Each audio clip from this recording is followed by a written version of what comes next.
What's going on, friends? Welcome back to the channel. If you're new here, my name is Jared Hamilton. I'm stoked you're in my neck of the woods. This is going to be my crash course to getting on the other side of emotional eating. Because at the end of the day, if you're trying to lose weight, change your life, and improve yourself, you emotionally eating is going to be one of the biggest barricades to doing that. Most people are in such a hurry to lose weight now, they're like, yeah, I'll handle that emotionally eating thing later. But the problem is you're an emotional creature. You're an emotional human. You're going to have negative emotions, if not every day, every week, and all the time. And if your only coping mechanism to handle that is by diving into the pantry, going to the ice cream, getting the chips, or whatever it may be, we have a big problem. And if you haven't yet subscribed to the channel, be sure and do that so you can be notified every single time I have a new video, because I've got a lot of good stuff coming right out the pipeline for you.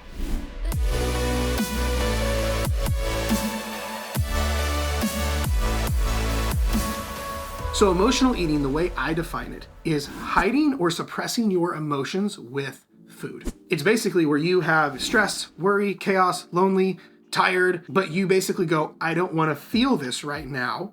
And you run to food as a distraction or a little dopamine hit or a way to avoid feeling that way. You may have had a really bad day at work, so you come home and you're just looking for 5 or 10 minutes of relief, so you just dive to the pantry and find the nearest thing in sight until you accidentally find the bottom of the bag watching TV. You may be going through some relationship stuff, and your partner may not be getting along, and you're up late at night worrying and having anxiety and depressed, and then ice cream sounds really good. So you go to the freezer, get the ice cream, and then you get your 5 minutes of relief, but then you realize, oh shit, I don't feel any better, and now I feel worse because I just sabotaged my weight loss again. I want to set some parameters around why this is such a big deal to fix now. I talk to a lot of people, and a lot of times they're so obsessed with losing weight now, they're like, yeah, I'll work on that emotional eating stuff later. The problem is, you not addressing your emotional eating now will actually sabotage and make it almost impossible to lose your weight, let alone keep it off. We all know weight loss comes down to a calorie deficit, but not emotional eating is a hell of a calorie deficit. If you suppress your emotions with food, you're not only going to suppress the negative emotions,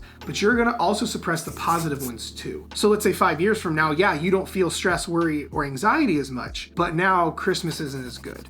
You're not as present with your kids. You don't feel happiness as much. You don't feel joy as much. You just are kind of numb. As a general rule of thumb, always remind yourself that suppression and avoidance never made anything better. Okay, how do we fix it? How do we stop the emotional eating? You're going to do the one thing your emotional eating is not letting you do.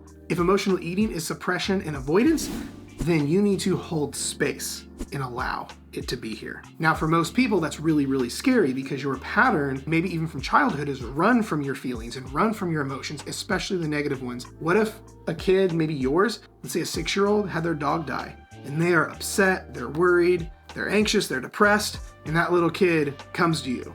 What do? I doubt you would go, ooh, sorry, mommy's only here for the good times. Here's a Pop-Tart, get out of my face. That's essentially what you're doing when you're emotionally eating. You're saying, this is not okay to feel, let's distract you because it's not safe here to feel these things. That's really messed up. You wouldn't do that to a child. You wouldn't do that to your best friend, but that's what you're doing to you. This is why we have to hold space for our emotions and allow them to be here without judgment, without anything, just holding space. So how we hold space for our emotions is in 2 different ways. What we teach clients is either we meditate or journal. When I say meditate, all I mean is sit in silence. That's it. Like you'll hear a lot of therapists will say, oh, pull up a chair for your anxiety, where all you're doing is when you don't feel very good, you have all these negative emotions, you need to just sit with them and let them be there and breathe through them. It's essentially you saying, you're allowed to feel like this in my body. And then you'll notice when you do that, now it starts to dissipate. Now it starts to go away in a lot of cases. It's why meditation works for so many different things like this. I think everyone should get to the point where they meditate consistently, but a lot of times someone who's been suppressing their emotions for the last decade, sitting in silence with them can be pretty overwhelming. So the other option we have is to journal. All you're gonna do is take a basic notebook or cheap piece of paper, don't get anything nice, write out what you feel. That's it. There's no complex prompts, there's no guidedness of anything. So the only prompt you need is, what do I feel right now? It doesn't even have to make sense. You're not having it to reflect on. You're not gonna send it to anyone. It's like the equivalent of like going to the bathroom. If something is in, needing to come out, you go sit and hold space for it. It's the same thing here. Ooh, something is in, I feel anxious, worried. It needs to come out. What do I feel? And start writing. It's like pooping, you just know when you're done. But it might look like this. Man, I've had a really bad day and I'm feeling just really anxious, but then me and the husband are fighting, and then I feel like I'm worried we're gonna get a divorce. But then David is not doing well in school, and I just feel like I have no control, and I just don't even know what to do, what to feel. Oh my gosh, I don't know what to do. Just write. Just do a brain or emotional dump. If it's in your heart, on your mind, or in your gut, get it on paper. That's it. You don't need this to be complicated. But now this is your go-to every single time you feel triggered and you want to go to the pantry or go to the ice cream. Instead of emotionally eating, you're emotionally journaling or emotionally meditating. That's it. The difference is at scale, one gives you way better results than the other. If you keep emotionally eating, you're going to end up really overweight and emotionally numb. If you emotionally journal and emotionally meditate, you're going to lose all your weight, keep it off, and be a happy, fulfilled human who is connected to themselves. You do this for your friends and for your kids, no problem. It's your turn now.